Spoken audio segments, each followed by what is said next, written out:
स्वागत है एक बार फिर से खुदावंद की प्रेजेंस में। पर मेरा ये विश्वास है कि अगले 7 हफ्ते यानी 7 मीटिंग्स जो वर्ड परमेश्वर ने मुझे दिया, ये आपकी लाइफ को टोटल चेंज करने वाला है। मैं आपको सच कह रहा हूं। जो वर्ड परमेश्वर ने मुझे दिया, जो आज मैं आपके साथ पार्ट 1 शेयर करूंगा, उसे पार्ट 7 तक ये वर्ड होगा। हम इसे 7 हिस्सों में सुनेंगे। लेकिन मैं आपको ये घोषणा कर रहा हूं कि खुदावंद ने जब भी किसी को हील किया है, किसी को ब्लेस किया है, किसी को चंगा किया है, किसी को ऊंचा किया है, किसी देश को आज़ाद किया है, उसने अपने वर्ड के द्वारा हमेशा किया। और मेरा ये बिलीव है, कल जो वर्ड परमेश्वर ने मुझे दिया आज के लिए, मैं ये जानता हूं ये आपकी ज़िंदगियां सेम नहीं रखने वाला। आज हम बाइबल के वचनों में से बात करेंगे। अगर आप इस घटना को देखो जो अब हो रही है, मैं आपको शुरू से इन बातों के बारे में बताता आया हूं कि आपको लॉकडाउन के अगेंस्ट प्रार्थना करनी हो, जो अब फिर से होने लगा। और ये आखिरी लॉकडाउन नहीं होगा, इसके बाद भी बहुत सारी चीज़ें हैं। मैंने आपको बैंक्स के बारे में बताया। अब आप न्यूज़ सुनते हैं कि बैंक्स मर्ज हो रहे हैं, बैंक्स में ये है वो है। बाइबल कहती परमेश्वर अपने लोगों के ज़रिए, अपने भविष्यद्वक्ताओं के ज़रिए आपसे बात करता है और वो आपको चिताता है आपने क्या करना। अगर आप इस दुनिया में अब माहौल देखें, जब लोग डरे हुए हैं, जब लोग इतना ट्रॉमा, इतना डर, इतना कभी उन्होंने अपनी लाइफ में नहीं देखा।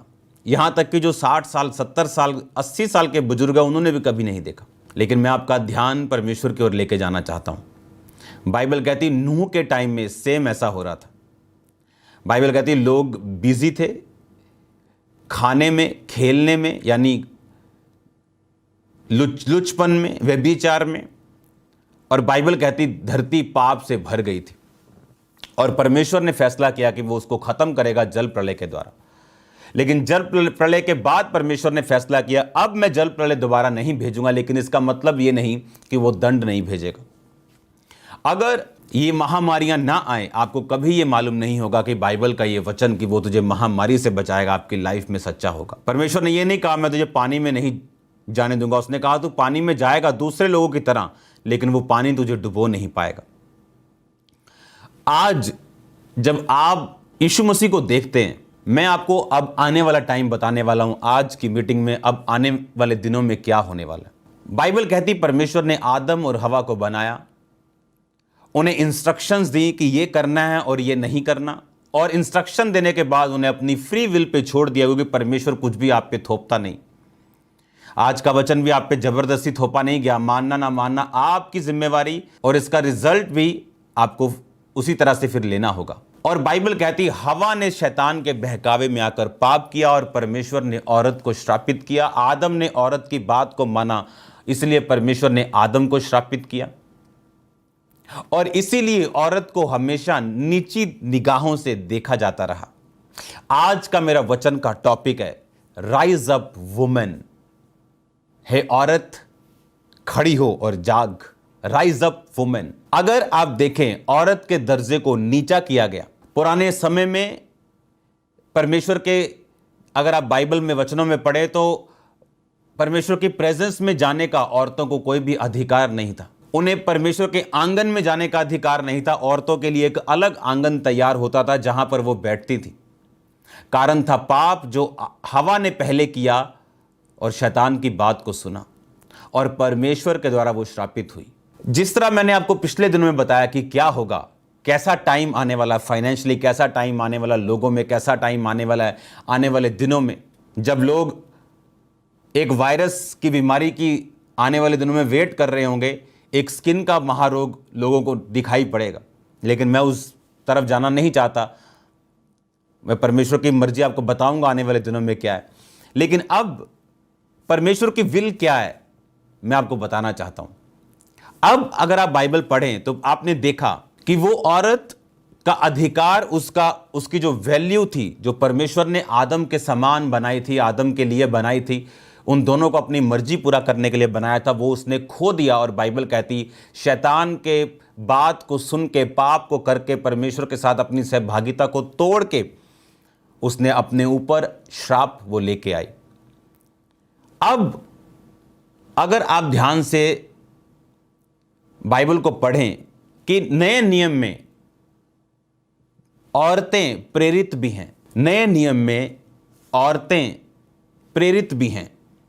आप कहेंगे कि अगर औरतें प्रेरित हैं तो परमेश्वर ने औरत को क्यों नहीं चुना अपना प्रेरित होने के लिए? उसका भी एक कारण था। इमेजिन करो, परमेश्वर ने 10 आदमी प्रेरित होने के लिए और 2 औरतें चुनी हों, और वो इमेजिन करो जंगल में वो प्रार्थना करने के लिए जा रहे, तो लोग क्या सोचेंगे कि ये 10 आदमी 11 आदमी 2 औरतों के साथ जा रहे हैं गलत काम करने के लिए। इसीलिए परमेश्वर ने उस समय अपने प्रेरितों में औरत को नहीं चुना। अगर मैं आपको क्या कह रहा हूं, अगर आप इंटरनेट देखें इस टाइम, जिस तरह नूह के टाइम में व्यभिचार टॉप पे था, इस टाइम इंटरनेट अगर आप खोलें, मैंने तो खोलना बंद कर दिया, आप देखो, अगर यूट्यूब खोलो, फेसबुक खोलो, हर जगह आपको लड़कियों की वीडियोस मिलेंगी। उनके कपड़े ऐसे, आप उनके बॉडी का कोई भी अंग आप देख सकते हो कि ये कैसा है। ऐसे कपड़े उन्होंने बेशर्मी वाले डाले हुए। यही रीजन है कि आज दुनिया महामारी में, लोगों को शायद ये जजमेंट लगे, लोगों को शायद ये एक्सेप्ट ना करें वो, लेकिन यही रीजन है, मैं आपको बता रहा हूं, इस महामारियों का, इस पाप की वजह से परमेश्वर का क्रोध हमेशा देशों पर, लोगों पर भड़कता है। अगर आप इंटरनेट देखें तो आपको लड़कों से 90%, 10% लड़के, 1% लड़के और 99% आपको लड़कियां मिलेंगी इस व्यभिचार में, अलग अलग तरह की वीडियोस में, नंगी वीडियो, दुज्जी वीडियो, हर तरह की वीडियोस। क्यों? क्योंकि शैतान ये देख चुका है कि अब आने वाले टाइम में परमेश्वर लड़कियों को, औरतों को, वुमेन को प्रेरित के रूप में, प्रोफेटिस के रूप में, पास्टर्स के रूप में आप देखेंगे आने वाले समय में। मैंने आज से 15 साल पहले कहा था कि आपको बच्चे प्रीच करते देखेंगे, आपको दिखे। अब मैं आपको कह रहा हूं, बड़े बड़े मेगा जो चर्चेज हैं उनकी अगुवाई आपको औरतें करती हुई दिखाई देंगी। जो बड़े बड़े काम है परमेश्वर के, हीलिंग्स, डिलीवरेंस, प्रोफेटिक, आपको औरतें करती हुई दिखाई देंगी। चर्च को चलाना, अपोस्टलिक मिनिस्ट्री आपको औरतें करती हुई दिखाई देंगी। आप देखना आने वाले समय में। यह परमेश्वर का प्रोफेटिक प्लान है जो मैं आपको बता रहा हूं। आज मैं सिंपल आपके लिए एक टीचिंग लेके नहीं आया हूं, मैं आपको एक प्रोफेटिक मैसेज देने के लिए आया हूं। उधर शैतान को भी मालूम है कि परमेश्वर का प्लान औरतों के लिए क्या है। बाइबल कहती, प्रभु यीशु मसीह को जब वचन दिया गया, द बाइबल दी गई और लिखा अब तुम पढ़ो, क्योंकि किसी ना किसी को आराधनालय में पुस्तक दी जाती थी, वो उस पुस्तक में से वचन को पढ़ता था। प्रभु यीशु मसीह को जब वो वचन दिया गया तो परमेश्वर ने, आपको मालूम कौन सा वचन पढ़ा? परमेश्वर का आत्मा मुझ पर है, उसने मेरा सुसमाचार करने के लिए अभिषेक किया। ये उसने पढ़ा जो यशायाह में लिखा था। आप जानते आज कौन सा वचन आपकी जिंदगी में पूरा हो रहा है? आप जानते आज परमेश्वर का प्रोफेटिक वर्ड आपके लिए क्या है? भजन संहिता 68 उसकी 11 आयत को आप अपनी स्क्रीन पे देखेंगे। प्रभु आज्ञा देता है तब शुभ समाचार सुनाने वालियों की बड़ी सेना हो जाती है। फिर से पढ़ेंगे उसको। लिखा, प्रभु आज्ञा देता है तब शुभ समाचार सुनाने वालियों की, वालों की नहीं, सुनाने वालियों, ये स्त्रीलिंग है, मतलब ये औरतों के लिए लिखा। तब शुभ समाचार यानी गॉस्पल यानी गुड न्यूज सुनाने वालियों की बड़ी सेना हो जाती। अब ये वर्ड आपकी लाइफ में पूरा होगा। जिस तरह यीशु मसीह को मालूम था कि जो वचन उनके आने से सैकड़ों साल पहले लिखा गया था यशायाह भविष्यद्वक्ता के द्वारा, यशायाह की प्रॉफिट की पुस्तक को 5वीं सुसमाचार की पुस्तक भी कहते हैं। आपको मालूम है कि उसमें यीशु मसीह के बारे में इतना जिक्र है, चाहे इतना किसी पुराने नियम की पुस्तक में इतना यीशु मसीह के बारे में जिक्र नहीं। उसने लिखा इमैनुअल होगा उसका नाम, वो कुंवारी से कुंवारी गर्भवती होगी, वो स्ट्रेटेजिक होगा, महान होगा, वो ऐसा होगा, सब कुछ यशायाह की पुस्तक में लिखा। आज ये वर्ड जो आप पढ़ रहे हो ना, ये वर्ड नहीं दे रहा हूं मैं आपको, आज का वचन दे रहा हूं जो आज परमेश्वर आप औरतों से, आप भाइयों से कह रहे हैं। अगर मैं औरतों को बात बता रहा हूं तो भाइयों को सुनना जरूरी है। क्यों? एक अच्छा आदमी, उसको बुरी औरत दे दो, 5 साल बाद दोनों बुरे होंगे। एक बुरा आदमी, उसको अच्छी औरत दे दो, 5 साल बाद दोनों अच्छे होंगे। मैं जानता हूं आपको समझ नहीं आया, ध्यान से सुनो। एक अच्छा आदमी एक बुरी औरत उसको दे दो, 5 साल बाद वो बुरे होंगे दोनों। ओके, 99.99%, 999%। एक बुरा आदमी उसको अच्छी औरत दे दो, 5 साल बाद वो बुरा आदमी अच्छा होगा। अगर आज मैं बहनों से बात कर रहा हूं तो याद रखो, परमेश्वर ने कहा अच्छी औरतें यहोवा की ओर से हैं, और वो आदमी जो व्यभिचार में नहीं, वो आदमी जो परमेश्वर के करीब है, उसको यहोवा एक अच्छी औरत देगा। उसकी मां हो सकती है, उसकी वाइफ हो सकती है, उसकी बेटी हो सकती है। परमेश्वर ने कहा जब मैं आज्ञा दूंगा तो शुभ समाचार सुनाने वालियों की बड़ी सेना हो जाती। आज जो परमेश्वर का प्लान है प्रोफेटिक, मैं आपको वो बता रहा हूं। ध्यान से सुनो मेरी बात को। हालेलुया। अगर मैं आपको पुराने सालों से अब के बारे में बताता आया हूं और ये घटता आया है, अब आज मैं परमेश्वर का दास होने के नाते एक आपको प्रोफेटिक वर्ड दे रहा हूं कि फ्यूचर में, जिस तरह मैंने आपको प्रोफेटिक वर्ड दिया था कि बहुत सारे यंग लोग खड़े होंगे, अब मैं आपको प्रोफेटिक वर्ड दे रहा हूं, बहुत सी लेडीज, बहुत सी सिस्टर्स, बहुत सी बहनें आने वाले टाइम में मिनिस्ट्री के लिए खड़ी होंगी। और ये परमेश्वर का मास्टर प्लान है आप लोगों के लिए। जिस और दुनिया जा रही, जिस तरह के मैसेजेस दुनिया रिसीव कर रही, आपको कुछ नहीं पता कि परमेश्वर ने कब आना है। जिस तरह की महामारियां, जिस तरह का फाइनेंशियल आप स्थितियां देख रहे हो, जिस तरह की सिचुएशंस आप देख रहे हो, आपने कभी नहीं देखा होगा। 5 साल पहले आप कोसते थे उस टाइम को कि कैसा टाइम है, कैसा। अब आप उस 5 साल पहले के टाइम को याद करते हो, आप बोलते हो वाह वो क्या टाइम था।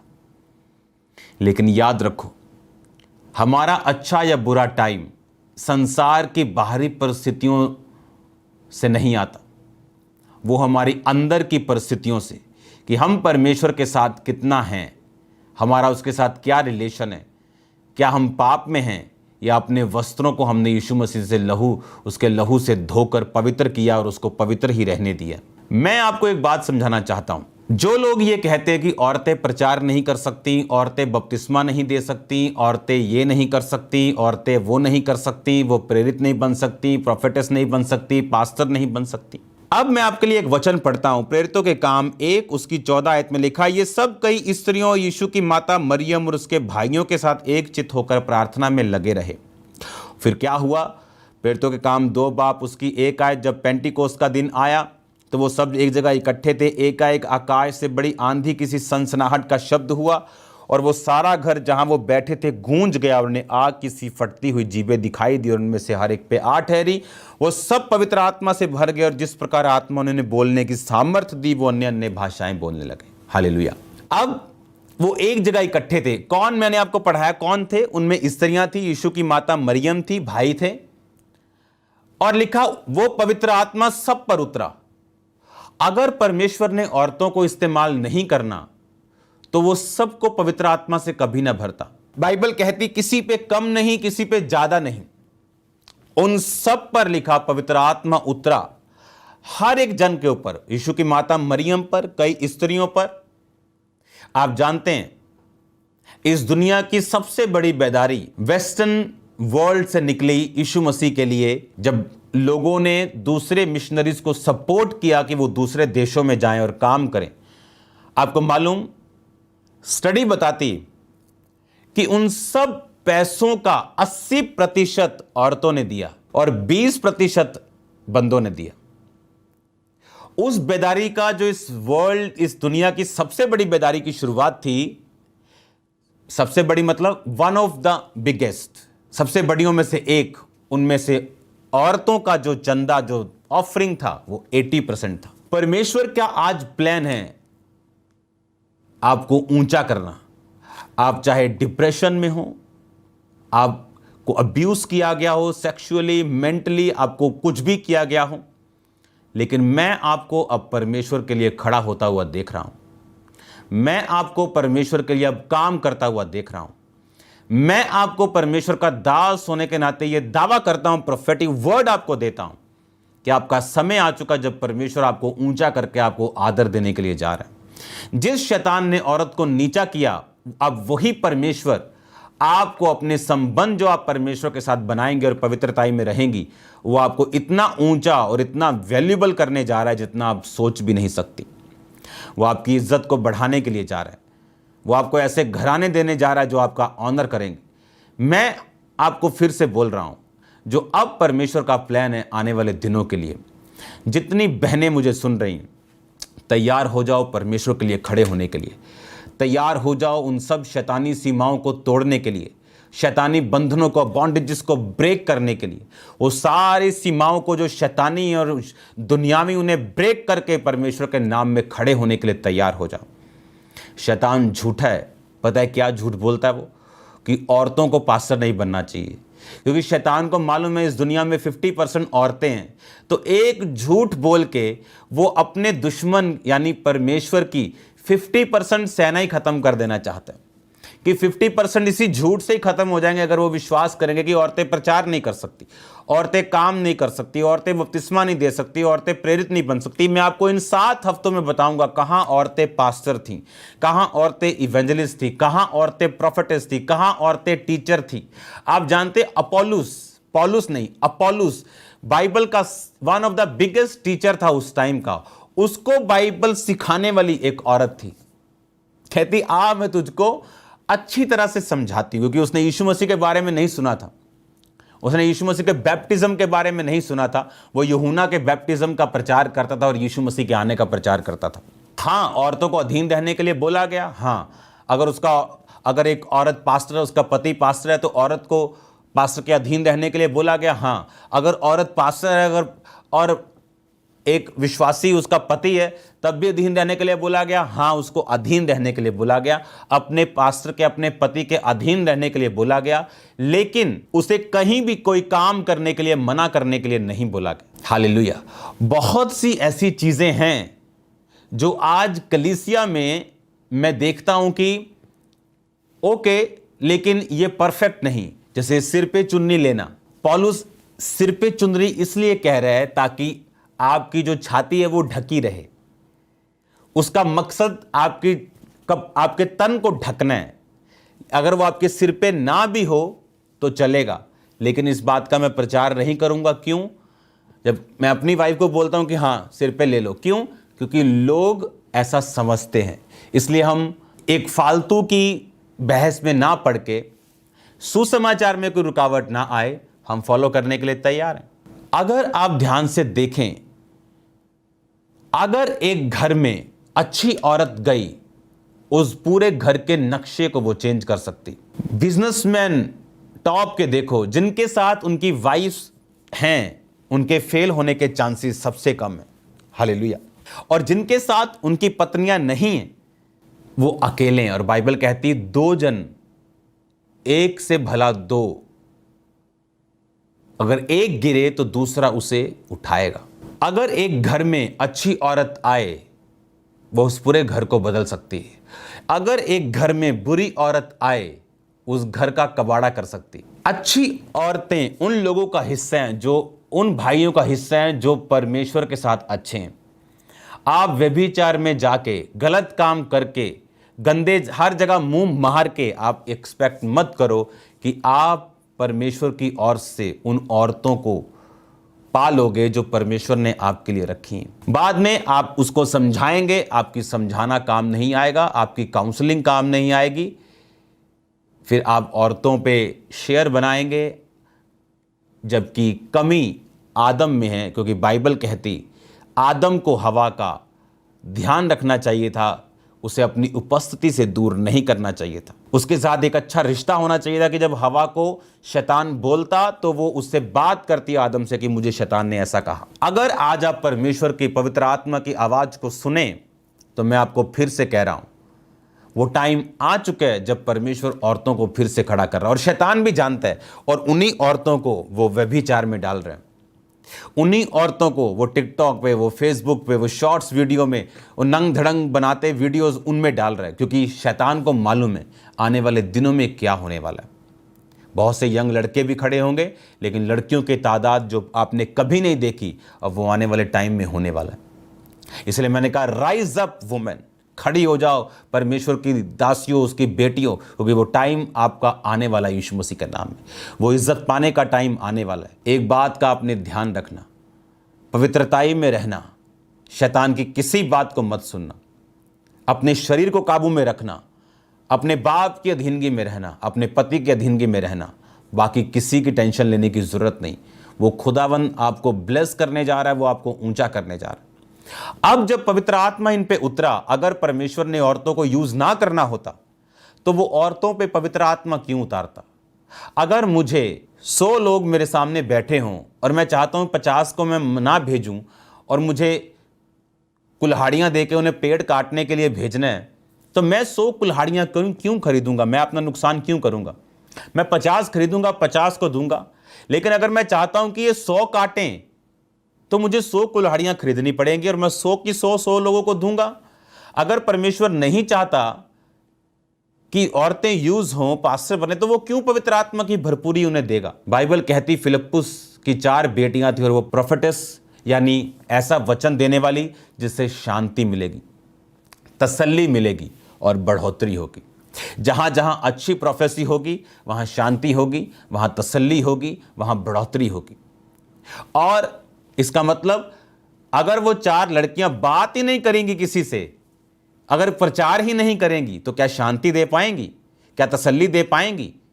तो वो प्रोफेटिस क्यों थी? इसका मतलब परमेश्वर ने वरदान दिया था कि तुम शांति दो, तुम तसल्ली दो और तुम्हारे वचनों से लोगों की बढ़ोतरी हो। क्योंकि वो इसका मतलब उन्हें प्रचार करने का आत्मा दे रहा था, उन्हें अपने बारे में बताने का आत्मा दे रहा था, उन्हें ऐसा आत्मा दे रहा था कि वो बोलेंगे और लोग रिपेंट करेंगे और बढ़ोतरी होगी। वो बोलेंगे और लोग निराशा से उठेंगे, शांति होगी, तसल्ली उन्हें मिलेगी। इसी कारण वो 4 लड़कियां उसकी और 4 प्रोफेटिस थी। औरतों का रोल बाइबल में 84 साल से विधवा का रोल क्या था कि वो प्रार्थना करे कि यीशु मसीह आए, और बाइबल कहती वो आए और उसको मालूम था कि मेरी प्रार्थना के द्वारा हुआ। बाइबल कहती प्रभु यीशु मसीह के साथ औरतें थी जो संपत्ति से उसकी सेवा करती थी, पैसों से उसकी सेवा करती थी, सारे खर्चे को उस मिनिस्ट्री के उठाती थी। ये औरतों का काम था। परमेश्वर के साथ औरतें क्यों नहीं थी? 12 चेलों में मैंने आपको बताया कि वो अटपटा लगता जब परमेश्वर उनको लेके जाता।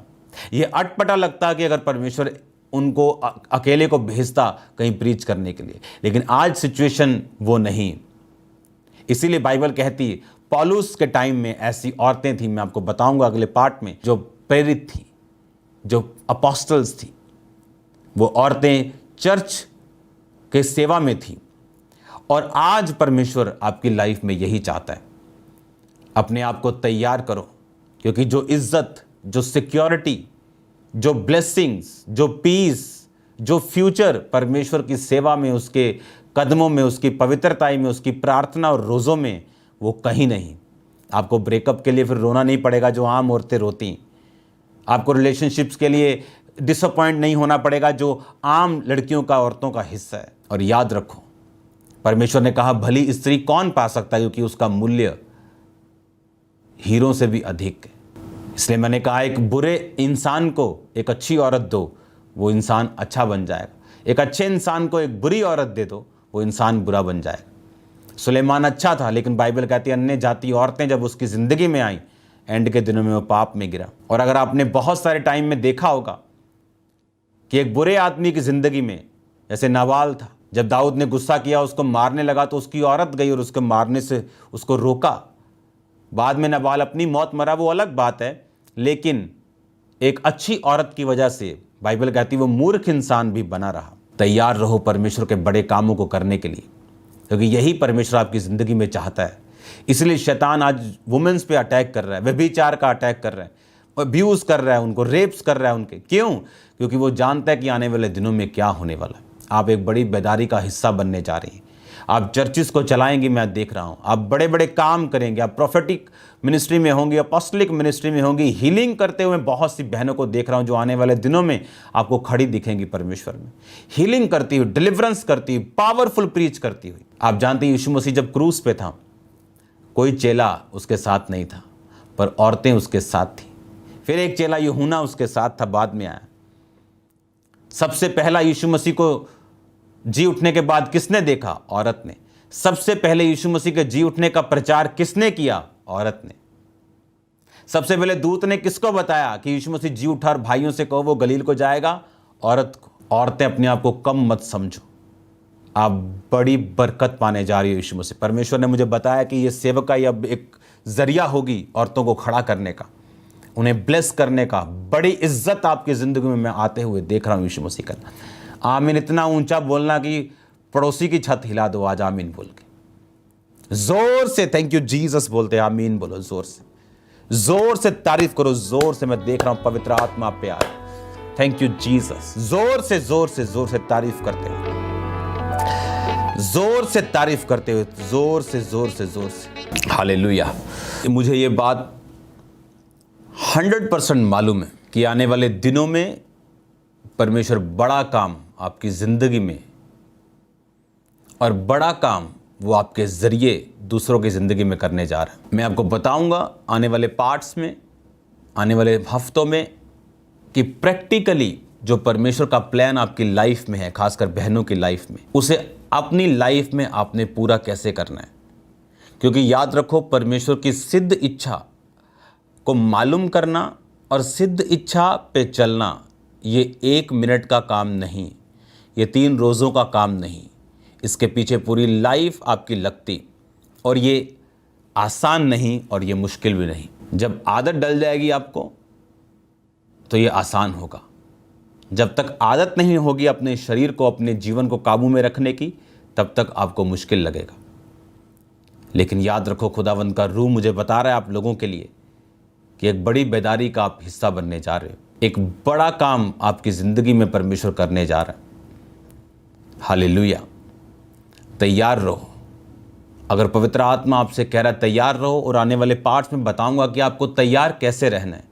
अगर आपको परमेश्वर की सेवा करनी है, उसका अगला स्टेप क्या है, उसका अगला क्या है, अगला क्या है, उससे आगे क्या है, किस तरह से आपने उस दर्शन को प्रैक्टिकली अपनी ज़िंदगी में पूरा होते हुए देखना है, जिसके लिए परमेश्वर ने आपको चुना है। यही मेरी सेवकाई, यही मेरी अपॉस्टलिक मिनिस्ट्री है।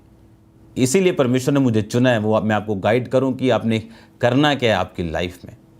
और मैं जानता हूं परमेश्वर बड़े काम आपकी ज़िंदगी में करने जा रहे हैं। बड़े बड़े काम, बड़ी रूहों की खेप को मैं देख रहा हूँ। अब लोगों को जितनी ज़रूरत अब है परमेश्वर के, पहले कभी नहीं थी। जितने अब लोग कलीसिया में आत्मिक है, उतने पहले कभी नहीं थे। जितना अब परमेश्वर के कामों को लोग देख रहे हैं, और जिस तरह से परमेश्वर को अपनी ज़िंदगी में अब वचन को पूरा करते हुए देख रहे, पहले कभी नहीं था। याद रखो, गिरे हुओं को उठाओ, आग में से झपट कर भी रूहों को बचाओ। ये परमेश्वर का फरमान है हमारे लिए। इस फरमान को पूरा कैसे करना है, ये परमेश्वर के लोगों का काम है। ये परमेश्वर के दासों का, उसकी कलीसिया में जो अगुए, उनका काम है लोगों को तैयार करना इस काम के लिए। और मुझे पता है कि परमेश्वर का रूह आपको तैयार कर रहा है। वो आपको तैयार कर रहा है बड़े कामों के लिए। आप किसी भी बैकग्राउंड से क्यों ना हो, किसी भी हम्बल बैकग्राउंड से क्यों ना हो, आप कितनी भी किसी भी तरह की मुसीबत में क्यों ना हो, कितनी भी तुच्छ अपने आप को क्यों ना समझती हो, जब खुदाबंद चुनता है तो वो हमेशा ऐसों को चुनता है जो कुछ नहीं। जब वो चुनता है तो तुच्छों को चुनता है, व्यर्थ को चुनता है, लिखता है गरीब को चुनता है। वो ऐसे लोगों को चुनता है जो त्यागे हुए हैं, और फिर ऐसे खड़ा करता है कि पूरी दुनिया उनको चाहती है। और मैं जानता हूँ ये आपके लिए ग्रेट ब्लेसिंग होगी। तो तैयार रहो खुदावंद के बड़े कामों को करने के लिए। मैं आपको ब्लेस घोषित करता हूँ।